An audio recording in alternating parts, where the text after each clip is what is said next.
I told several of you ladies that I would share my meal plan for July. So, what's been happening so far, meal wise, in July is it's been about a full week since we did our large once a month grocery shopping trip. So, we've already been having meals from those groceries. Again, in a perfect world where Jamerrill and all of us mamas had 48 hours a day, I would have a perfectly printed meal plan to share with you right along with my grocery shopping list, but I just don't have it together to do that. But I did want to sit down with you for a few minutes and go over the meals that I have planned for the rest of this month. Now, what I've done is we have 2 weeks that I've meal planned for in particular. What I've done for this month is I have used my Evernote map, and some months I will do my meal planning in Evernote. This way I can do a meal plan or reuse old meal plans straight from my phone. I always have my phone in my pocket. If we are out in the van on our way home from church, if we're on the way to homeschool group, if we have any other reason that we're out in the car, a lot of times my husband drives and I can work on a meal plan while he's driving. It works out perfect. Now, each day on my whiteboard, I write down what we're going to have for breakfast, for lunch, for dinner, and if I need any snack ideas. I usually need to write down more snack ideas as we get closer to our next large grocery shopping trip. So let me go through with you what our meal plan is. Now, the reason I'm sharing what we're doing for this week and for next week in July and for not the last 2 weeks is we're most likely going to be on the road and potentially doing some family traveling during that time. And what we'll do if it works out where we'll stay with family is I'm just going to load up a lot of our big cans of applesauce, big cans of green beans, bags of brown rice, and other items that we need. And we're going to haul those with us to contribute to meals on our travels. If it turns out that we don't end up visiting family members during that time, then I'll just do another 2-week meal plan for then. What we're doing for both Mondays is fruit salad and a side of cottage cheese. Some children like cottage cheese, some children don't, but I set it out on the table anyway, and those who like it can have a cup of cottage cheese, and those who don't can just have extra fruit. Tuesdays, for this Tuesday and next Tuesday, we're having bagels and applesauce. For Wednesdays, it's going to be eggs, toast, and fruit. Thursdays is going to be oatmeal and apples. Fridays will be smoothies. Saturdays, eggs and toast. Sundays will be breakfast burritos and more fruit.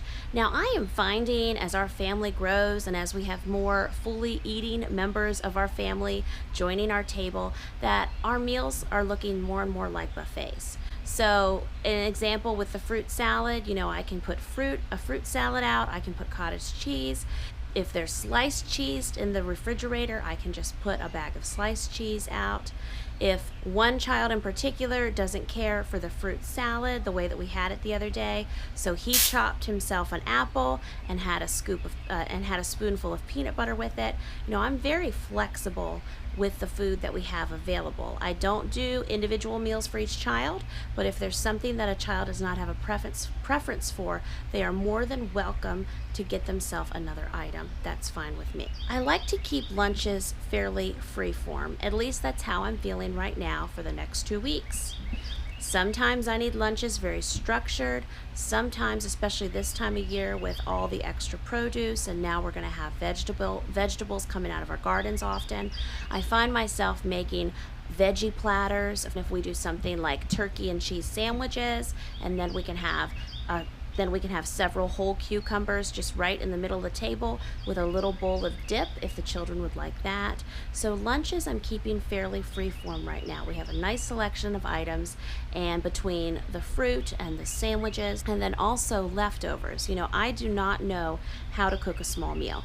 I have been cooking for 12 children since we had 2 children. Because of that, we still have meals where we'll have leftovers the following day. So if we have Taco Tuesday, then Wednesday, we might have enough left over to do taco salads for lunch, and nobody ever has an issue with that.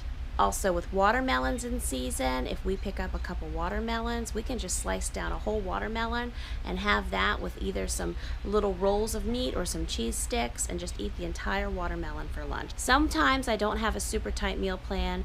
I just feel like I need more flexibility. Other times in life, if I know we're going to be home a full 4 weeks and there's a lot going on and I need it very structured, then I'll have breakfast, lunch, dinner, and snack options planned out.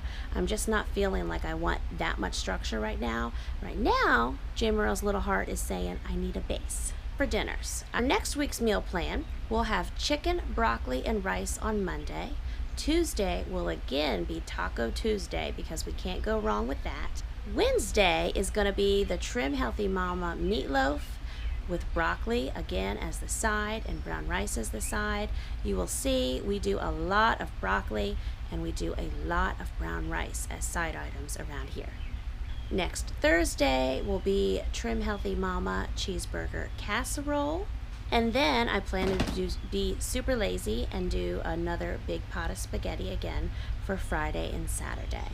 After that point, depending on what's happening with my doctor's appointments, etc., we may be able to do a trip to visit some family members, and I will help create a meal plan while we're on that trip. But I'm just doing 2 super easy weeks of our meal plan for while we're home, and then we'll take it from there. So that is my super simple meal plan for the next 2 weeks here in July. Let me know what your meal plan is. What are you guys having at your house? And also share some of your super simple recipes in the comments, because other mom friends read these comments and get ideas for their home too. Thank you so much for watching today's video, and I will see you guys next time with a brand new video. Bye-bye.